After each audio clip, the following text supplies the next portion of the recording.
welcome back to my channel. I am filming an updated magnetic lash tutorial for you guys. I do have one already uploaded previously. However, I will say it was not the best video in my opinion. The lashes looked a little wonky, it was a little off.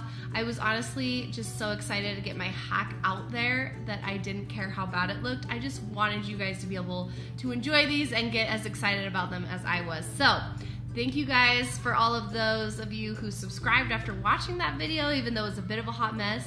And thank you to all my new subscribers. I hope you guys have been enjoying my channel. I am going to be doing a lot more videos, so stay tuned. And I just wanted to help you guys get more comfortable with applying them, know where to cut them exactly, how to apply so that they look awesome.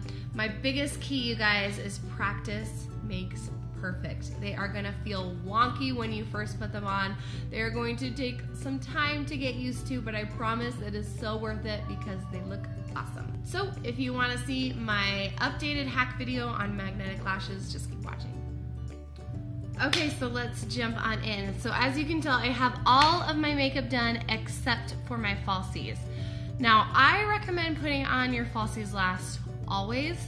Especially with magnetic, just because you're gonna get them covered with makeup if you do them last. If you put them on and then you do shadow, you're gonna get fallout onto your lashes from the shadow. It's just better to do them last. I love when makeup clients come to me and they have false lash extensions because they look so beautiful and I know they love them.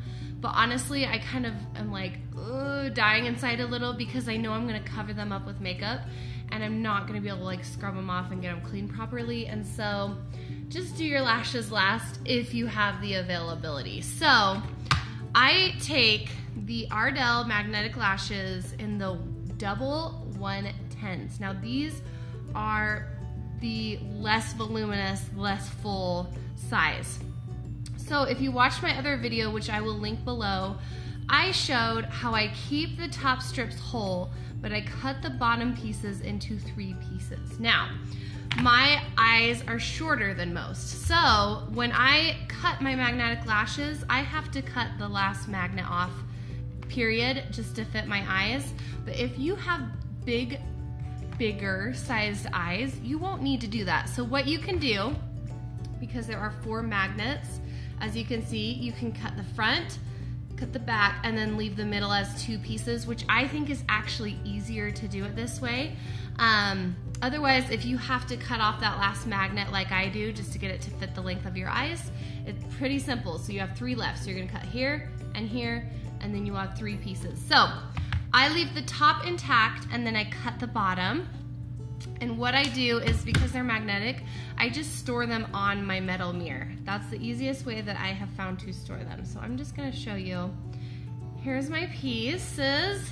So as you can see, I have the top attached and then the bottom pieces are cut, and I actually just have them sticking onto it. And that's the best way I've found to store it. So I'm just gonna take all these little guys off. And then I just kind of lay them on top of my counter in the order that they are in, just so it doesn't get mixed up. But if it does get mixed up, it's really not a big deal.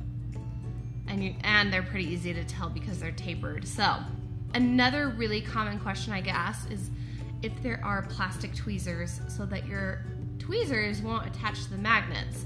I have found these. These are Ardell Wispies in a 5-pack. I buy these for clients, and they come with a plastic precision lash applicator.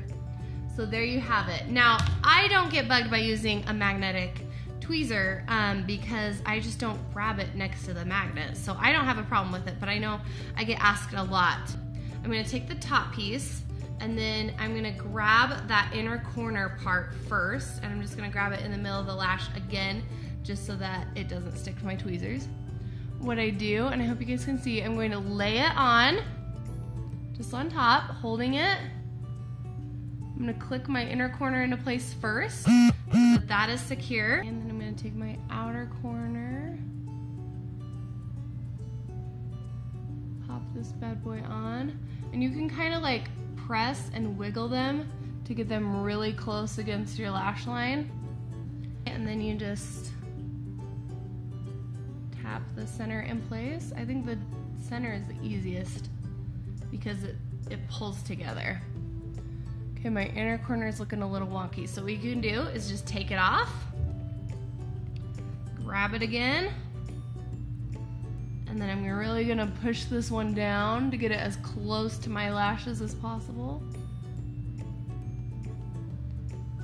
Tap that on, there, that looks better. And you can really just manipulate these until you get them perfect. I think they're super easy, so don't stress. Okay, the other thing that I do is if you want it looking a little more voluminous than this, so this is just the 110 top and bottom all stuck together, you can grab the extra pieces if you had to cut off the last magnets, like this, or if you have all four on, because your eyes are larger than mine, what I like to do is I buy the magnetic accents right here, and I'll cut one of the magnetic pieces off. So I'll just cut off one of the magnets because it comes with 3. And I will take it, grab the piece, and stick it on either the top or the bottom. And I just kind of look at it and gauge and see which one's more sparse. So I feel like my bottom right here is more sparse. Do you see it as well? There you go. So that just adds a little extra volume. My angle is making it look weird in the inner corner, but when I'm like looking dead on up into my mirror, it looks good. So just keep that in mind. And then I'm gonna take this other piece and I'm gonna stick it on the top on the end here. And that's what's cool about these is you can go on the top or the bottom. And there you have it. So there's one eye done, one eye without. The biggest thing, you guys, is you want to make sure you put on mascara before you put on the lashes. If you don't do mascara, they have nothing to grip to and they are gonna slide right off. They'll fly off in the wind, so keep that in mind. I'm going to grab my front inner corner to my right eye, place it on. This one's gonna be harder to do so you can see it. And again, I just hold my inner corners as close as I can. So once that's attached, that's the worst part. And then I'm going to take tweezers in my left hand and pull down on my right. And tap until I get that. And if it doesn't want to stick, you can grab this with your other hand and like pull them together and pinch them together. Until you like, and I kind of wiggle them until I find the magnets. There. In the center, you just kind of want to tap until you feel the pull. Oh, right away. Awesome. Okay, so there's this eye with just the double 110s. And as you can see, they're not quite as full as this one, so I'm just going to get them to match up. So I've already cut up some accents again. Look in the mirror. I'm going to go underneath right here.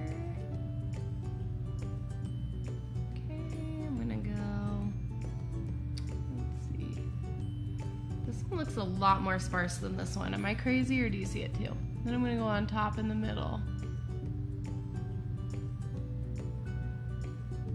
That does not.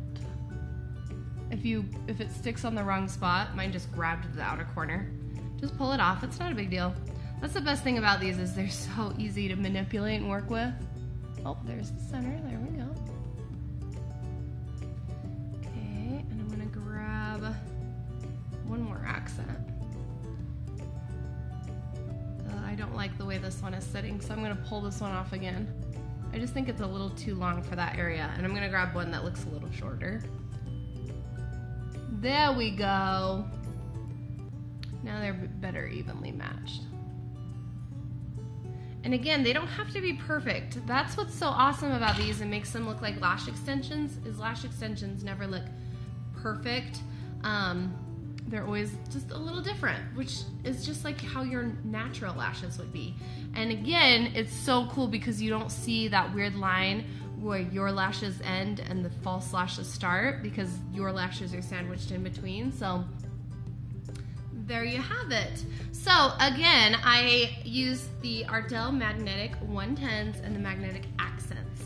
So if you have any questions, please, please, please make sure you check the description box below. I'm gonna leave all of my commonly asked questions, the answers to them there. Again, if I could just give you a few tips, my biggest ones are make sure you have all of your makeup done first and then do your magnetic lashes last. Make sure you do at least 1 to 2 coats of mascara on your natural lashes before so that the falsies have something to grip to. Make sure you're getting them as close to your natural lash line as possible just so that there's not a weird gap. And again, that just comes with practice. You guys are gonna get these and try them out, and honestly, you're probably going to hate them the first 5 times you wear them. But once you get the hang of it and you practice, they're just second nature, and they are so much easier, in my opinion, now to apply than strip lashes where you have to glue it on, you have to wait for the glue, sometimes the glue is sticky, sometimes your eyeshadow sticks into the glue. It's just so annoying. So once you get the hang of these, I promise that they are worth it. As always, if you guys have any questions that are not in the description box, please feel free to leave a comment down below. And if you liked this, please subscribe to my channel for future videos. I am going to definitely be making them more consistently now. Please follow me on all of my social media pages. I will leave links to them down below. And as always, I hope you guys have an awesome day.